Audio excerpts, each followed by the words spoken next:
ఈరోజు ఎంతో టేస్టీ అయిన బీరకాయ కర్రీని నేను ఎలా ప్రిపేర్ చేశాననేది ఈ వీడియోలో మీతో షేర్ చేసుకుంటున్నాను ఫ్రెండ్స్. సో బీరకాయలని మంచిగా సన్నగా కట్ చేసుకోవాలి. ఆ తర్వాత మంచిగా వేడి వాటర్‌తో కడిగేసుకోవాలి. కొంచెం మనం వెల్లుల్లిపాయ దంచేసుకొని అందులో కొంచెం ఆయిల్ ఏసేసుకొని ఫస్ట్ ఆఫ్ ఆల్ అందులో వెల్లుల్లిపాయ, టమాటా, ఉల్లిగడ్డ, కొత్తిమీర వేసేసుకోవాలి.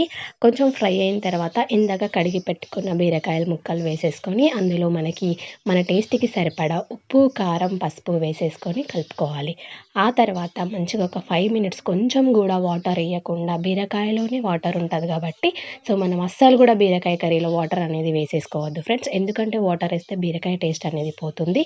సో ప్రతి ఒక్కరు గూడా ఇట్లా ట్రై చేయండి ఫ్రెండ్స్. మస్తు టేస్ట్ ఉంటది. చాలా హెల్తీ కూడా. అండ్ వీటికి కాంబినేషన్‌గా అయితే మనకి జొన్న రొట్టె అయితే మస్తుంటది. సో ఈ విధంగా అయితే నేను నీట్‌గా బీరకాయ కర్రీ అయితే ప్రిపేర్ చేశాను ఫ్రెండ్స్. ఈ వీడియో మీకు నచ్చితే మన ఛానల్‌ని ఫస్ట్ టైమ్ ఎవరైతే చూస్తే సబ్స్క్రైబ్ చేసుకోవడం మర్చిపోకండి. Thank you.